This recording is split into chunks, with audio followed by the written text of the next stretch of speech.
easy to handle, effective. The handgun is the ideal weapon for both defensive and offensive close-quarter man-to-man combat fighting. Easily carried at the side, it's practically a part of you. In spite of the weapon's light weight and compactness, a bullet smashing through only one of these white pine boards would be enough to seriously wound a man. Before handguns can be fired properly, men must first complete basic training with the pistol and revolver on a standard range. Here, trigger squeeze, sighting and aiming, and other fixed and correct firing habits are learned. This basic training, however, doesn't prepare a man to get the most out of his weapon in combat. For here on the range, he's firing under ideal conditions at stationary targets.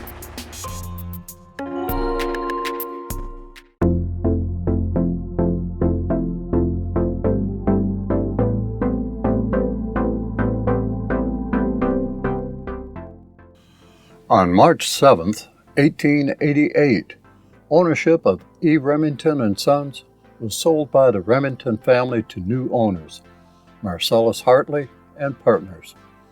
The 1890 New Army revolver was the last revolver made by Remington under the new ownership, and Remington went back into the business of making rifles for the civilian market, which prior to World War I was lucrative. Remington's history has been up and down. During the early years of World War I, Remington produced arms under contract for several Allied powers. Remington produced M1907-15 Berthier rifles for France, pattern 1914 Enfield rifles for Britain, and Model 1891 Mosin Nagant rifles for Imperial Russia. As the war intensified, Remington production rose to meet demand.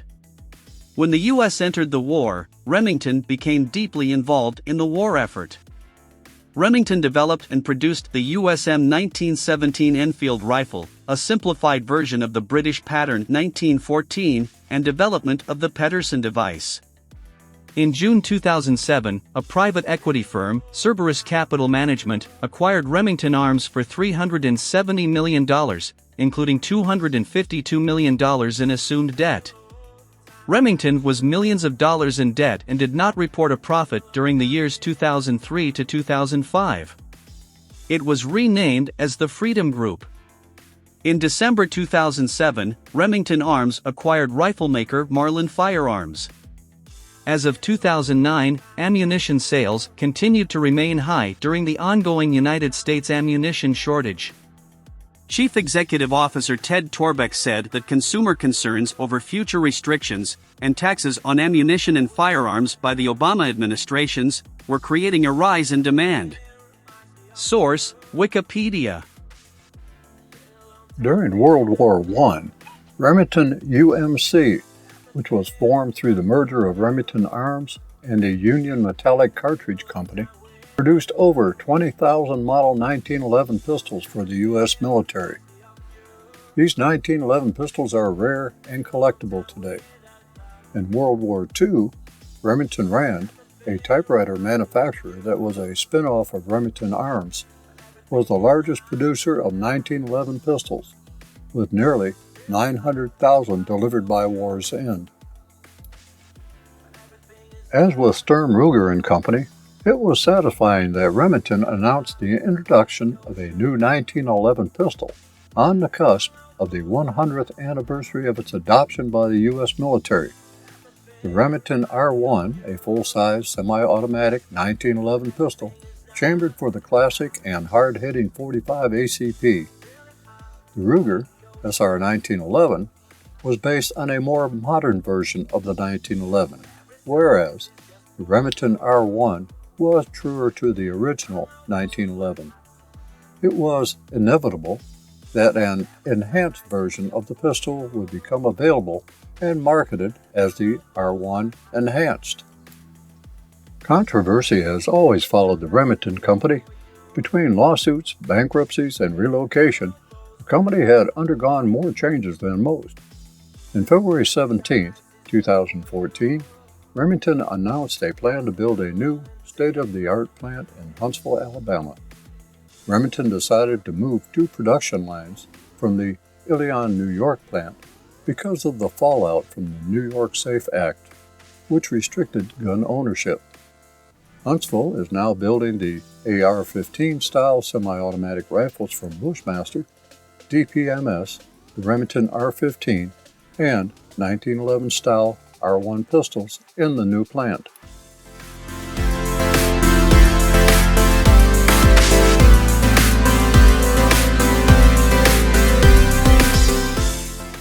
At first, I discounted the Remington 1911 R1 Enhanced.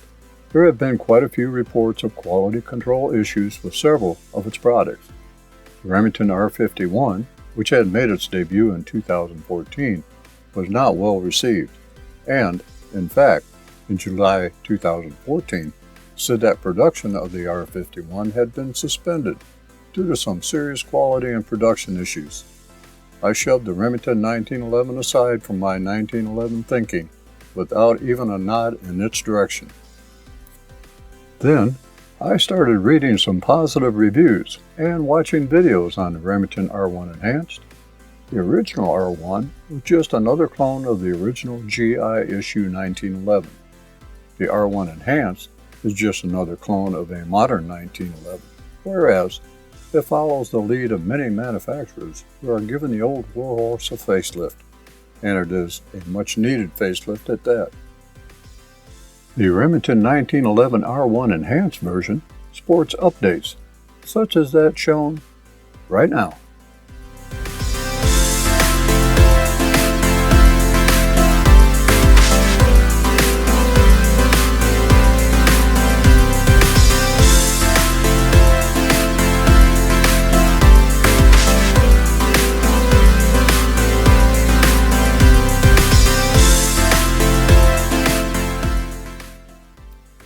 The Remington R1 Enhanced that now resides in my stable is the stainless steel model. I know that because the model number on the right side of the side is Enhanced 1911 R1S, whereas the S stands for stainless. Without that, I would have never known that I had a stainless steel pistol. So, allow me to traipse through this review of an excellent 1911 pistol.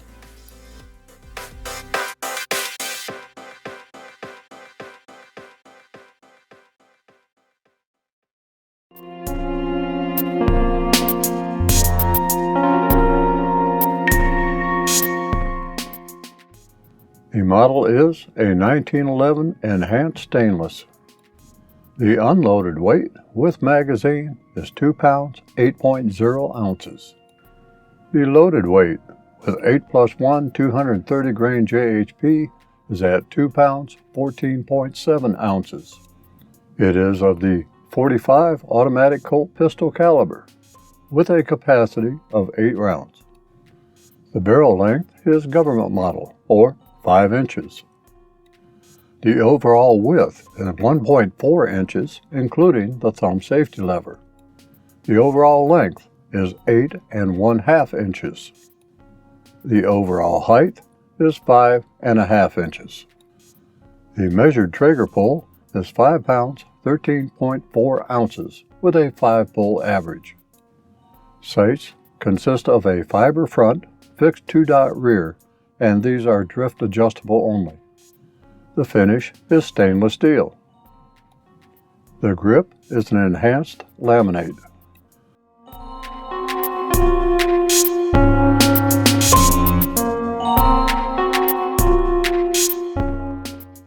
The visual appeal of the R1S is firmly ensconced in tradition.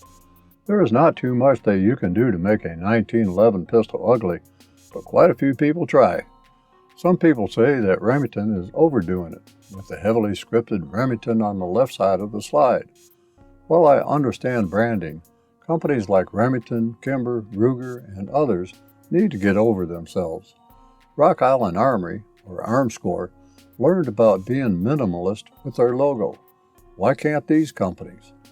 When semi-automatic pistols really became popular, they started to serve as a billboard upon which the manufacturers work their branding magic. Alright, I am through with that rant. While front cocking serrations may go against tradition, they are not gaudy enough to fly in the face of it. The top of the slide is adorned with the popular fiber front sight, which I am not fond of, although this one is well protected. The sights are dovetailed and drift adjustable if needed, although they come factory sighted. The raised rear sight also helps in getting a firmer hold for slide operation and could be used to cycle the action one-handed if pressed against a flat, solid surface, such as a wall or the edge of a table. The rear sight is screw adjustable for elevation and drift adjustable for windage. The entire pistol is of a satin finish, which includes the controls except the black anodized trigger, and I believe that this adds to the Spartan look of the pistol, and that to me is a good look. I do not need flash. I need for this pistol to convey that it is for serious work. The sights and grips are the only contrast to the pistol. Slide to frame fit is excellent, and there is absolutely no detectable play between the slide and frame. The ejection port has been flared and lowered for more reliable ejection of spent cartridge cases. The frame includes many significant tactical upgrades that shooters will appreciate. The rear of the grip features a flat mainspring housing with 20 lines per inch of sharp checkering. The aggressive beaver tail grip safety sweeps upward to protect the web of the hand from hammer bite and allow a high handhold. The grip safety features an extended memory bump that ensures that the safety is properly deactivated when the pistol is gripped. The memory bump on the grip safety features the same 20 lines per inch checkering as the mainspring housing. Characteristically, the 1911 has multiple safeties. In addition to the grip safety, the primary safety is the left side only thumb safety that locks the sear to the hammer so that the trigger cannot release it. For right-handed shooters, deactivating this frame-mounted safety requires a very instinctive downward motion with the shooter's hand thumb. The R1S is also built to the 80 series, meaning that it does have a firing pin block. The R1S does not incorporate a full-length guide rod, which will cause purists to feel relieved, as they will not have to change out the guide rod system since the pistol uses the old standard GI guide rod system. For myself, I am one of those people, but I really do not mind an FLGR if it adds to the operational value of the pistol. I have 1911 pistols with and without FLGRs, and they are all more accurate than I can be with them. As was mentioned, the Remington R1 Enhanced Stainless is built to the 80 series Colt platform, and that does not incorporate a hammer block safety, which some don't like. I carried a Series 80 Colt government model for a while in a past life as an LAO, and I had no issues with the trigger, which some claim is heavier and cannot be modified as well as a 70 series Colt 1911. Personally, if the trigger does what it's supposed to do, I have no beefs with either series. The fit and finish is excellent. Some prefer a blued finish on their 1911 pistols, but I prefer stainless steel for duty use. The R1S has the now popular extended beaver tail and a commander-style royaled hammer with enough serrations to allow for cocking the pistol if carried in condition 2. The trigger is a long-reach type with an over-travel adjustment screw. The grip panels are nicely checkered laminate material, void of any logos. They are pleasing to look at, and the checkering is aggressive. Although the grip panels are excellent, I added a more individualized touch, which I talk about in upgrades.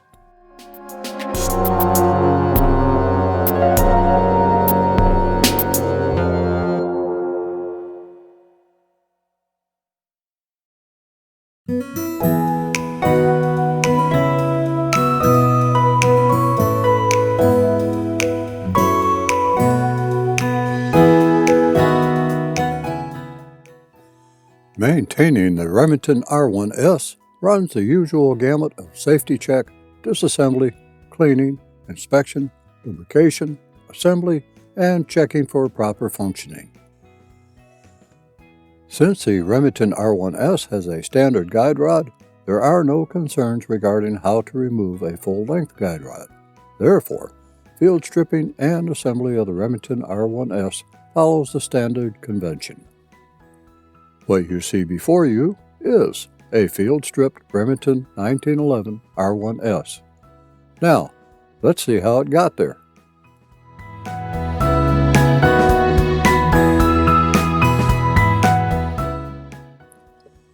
Prior to disassembly, perform a safety check to ensure that the firearm is safe to work on. Point the pistol in a safe direction with all fingers away from the trigger. Remove the magazine. Move the slide completely to the rear and lock it into place with the slide lock. Inspect the chamber and magazine well to ensure that no live ammunition is present. Now we can move on to field stripping the pistol.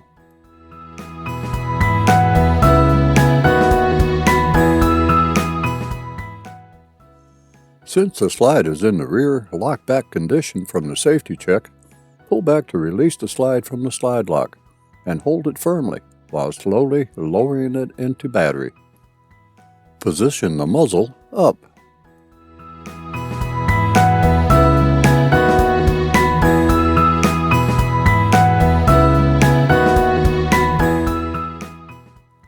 While keeping your face away from the muzzle, use your thumb to push down on the recoil spring plug. The entire slide may move down a bit, but that's okay. Using a finger, twist the barrel bushing clockwise until the barrel bushing clears the recoil spring plug. If need be, the slide can be moved down a bit to relieve the pressure between the barrel and barrel bushing.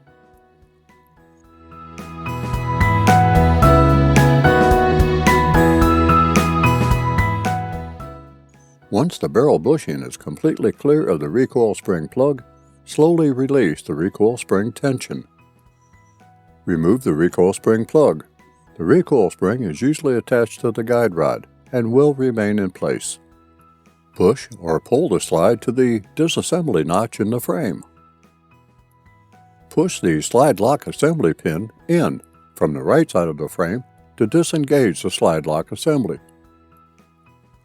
Remove the slide lock assembly from the frame and set it aside. Separate the slide and frame subassemblies. Remove the recoil spring and guide rod from the rear of the slide. Rotate the barrel bushing counterclockwise until it stops. If the barrel bushing is hard to turn, push down on the slide assembly a bit to loosen the tension between the barrel and barrel bushing. Remove the barrel bushing. This might take a little wiggling of the barrel bushing.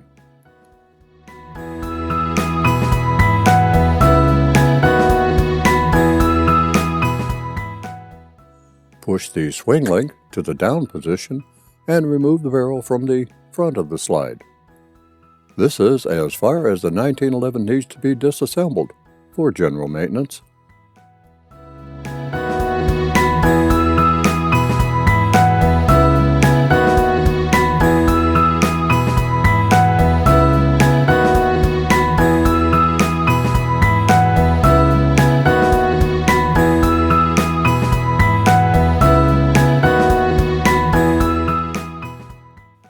Some of you may be already experienced in performing the usual cleaning, inspection, and lubrication chores associated with a 1911 pistol.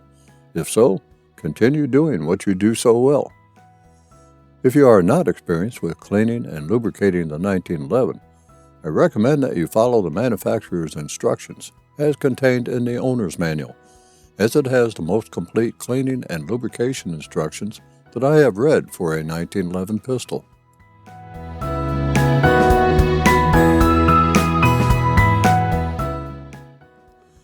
Once everything is cleaned, inspected, and lubricated, it's time to assemble the pistol. With the bottom side of the slide pointing up, rotate the barrel link forward and install the barrel through the front of the slide. Insert the barrel bushing into the slide over the barrel and lock it into place by rotating clockwise until it stops. Assemble, if need be, the recoil spring and guide rod. From the rear of the slide, insert the assembled recoil spring and guide rod.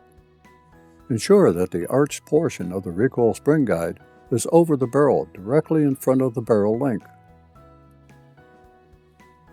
Move the swing link to the up position.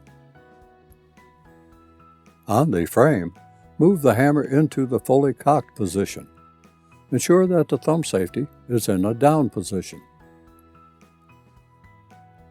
Assemble the slide and frame assemblies. Ensure that the firing pin block lever in the frame is flush with the frame. Otherwise, you will not be able to push the slide all the way onto the frame. Move the slide and barrel to the rear until the barrel link hole is aligned with the slide stop mounting hole. Insert the slide stop pin into the slide stop mounting hole. Ensure that the pin passes through the barrel link. All we want to do is capture the barrel at this point. Align the disassembly notch on the slide with a rectangular cutout on the frame. Rotate the slide stop lever while not touching the frame or slide until it aligns with the cutout on the frame. Push the slide stop assembly straight down and in until it locks into place. This will prevent scoring of the frame or the slide. That is otherwise known as the idiot scratch. Once the slide stop is locked into position, move the slide fully forward. Place the recoil spring plug over the opened end of the recoil spring.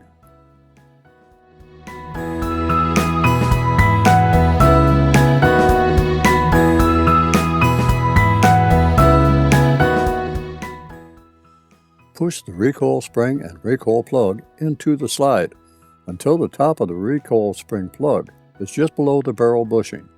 Maintain tension against the recoil spring plug.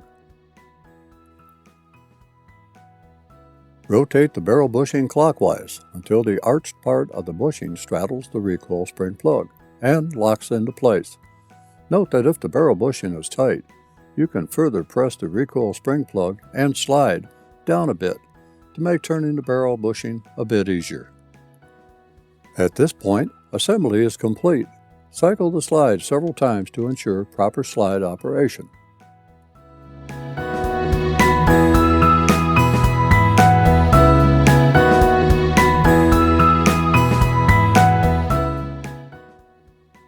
Performing a function check on an 80 Series 1911 is slightly different from performing a function check on a 70 Series 1911 because of the hammer block safety. So, let me take you through it.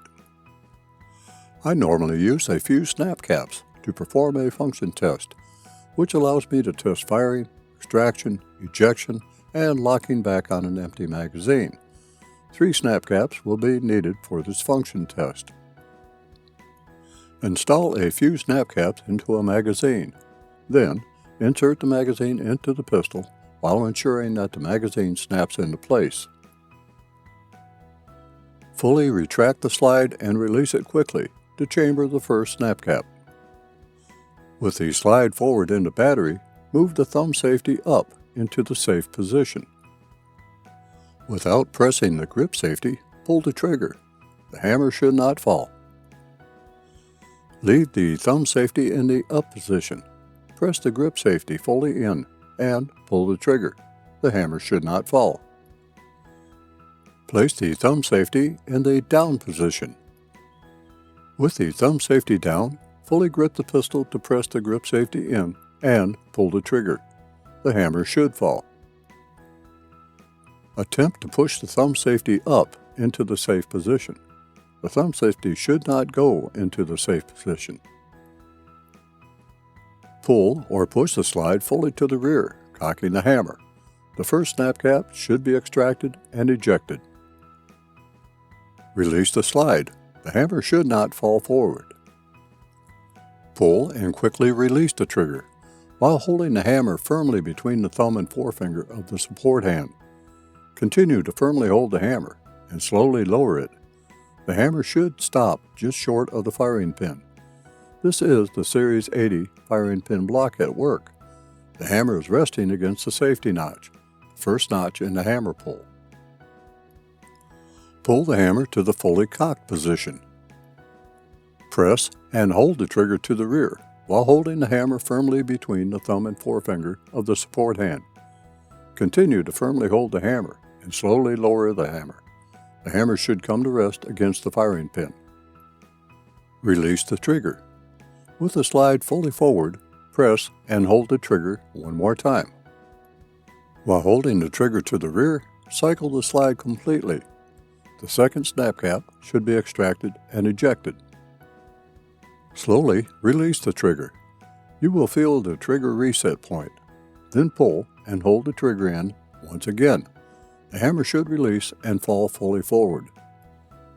Release the trigger and with your support hand, pull the hammer rearward to the first audible click or quarter cock position. Pull the trigger. The hammer should fall fully forward just a short distance to the firing pin. While holding the firearm normally with the shooting hand, pull the slide fully to the rear and release. The last snap cap should be extracted and ejected, and the slide will lock back on an empty magazine. With all of this yada yada yada out of the way, it is range time, and since this is the first day at the range with the Remington R1 Enhanced in stainless steel, I think that we should shoot it together. So let's do that.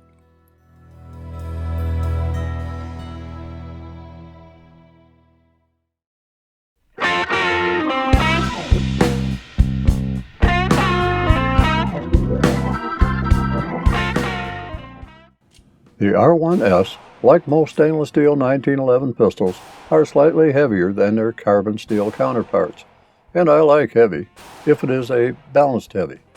When fully loaded, the R1S has a good heavy balanced feel to it. For non-1911 folks, this will not mean much, but to us 1911 aficionados, it means plenty. This range evaluation, while not as extensive as some firearm reviewers perform, tells me a lot about the firearm in a brief period. The R1S comes with two 8-round magazines with bumper pads. Both magazines work perfectly.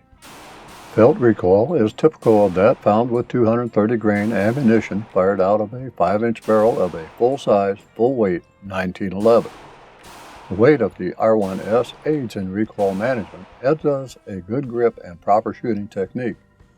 For the newbie, it is hard to describe the felt recoil, except to say that it is a push rather than a snap.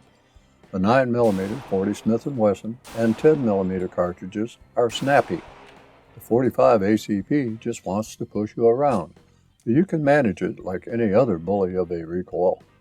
Most of the time, I am trying to concentrate on technique, and I do not even notice a recoil anymore, unless I want to be aware of it when testing differences in firearms and calibers. Trigger pull weight is 5 pounds 13.4 ounces average out of 5 pulls of my Lyman digital trigger pull gauge. There's absolutely no take-up. A very mild feel of grip from the sear as it is released, followed by a decisive release of the hammer. Once this trigger is fully broken in, it will be an excellent trigger, although heavier than I would like. Not that it is needed, but the long skeletonized anodized aluminum trigger incorporates an over-travel screw. The left side only thumb safety is wide and easily found, and just as easily activated in both directions. The magazine release button is extended and, of course, left side only, as John Moses Browning intended it to be. All controls are easily accessible.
As I have said in the past, and will repeat in the future, concealed carry of a full-blown 1911 is not any different than attempting to conceal any other firearm.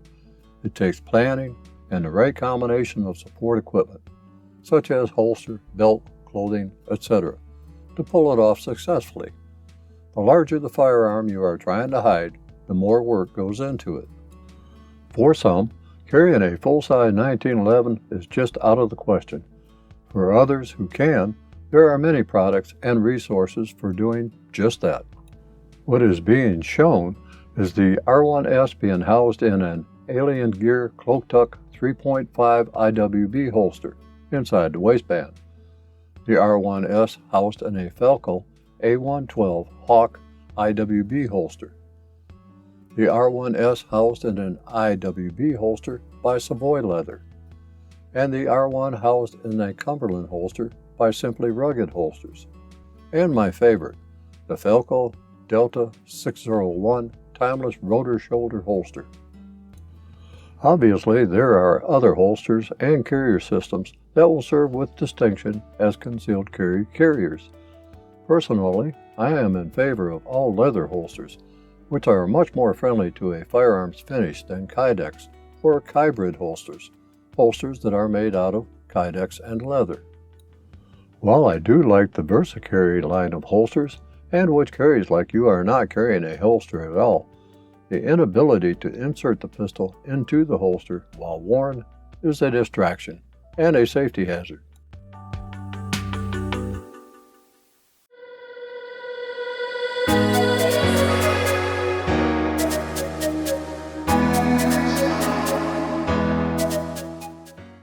As far as upgrades, and although the provided grip panels are fully checkered, pleasing to look at, and aggressive to the hand, they were exchanged with a set of faux stag grips from Duragrips. The pistol just needed some class, and I do believe that these faux stag grips add just that. Note that the grip panel screws were also exchanged with decent grip panel screws in lieu of slotted screws. I like the yellow H look and deeper texturing of the new grip panels. The left side texturing is more than adequate for the fingers to grip, and the overall feel of the grip is very pleasing in the hand.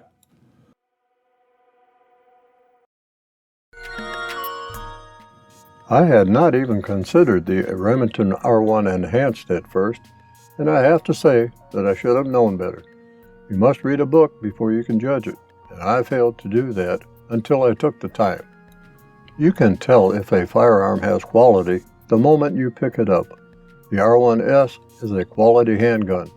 It is solidly built and is an excellent example of a modern 1911 pistol. That is the end of this review.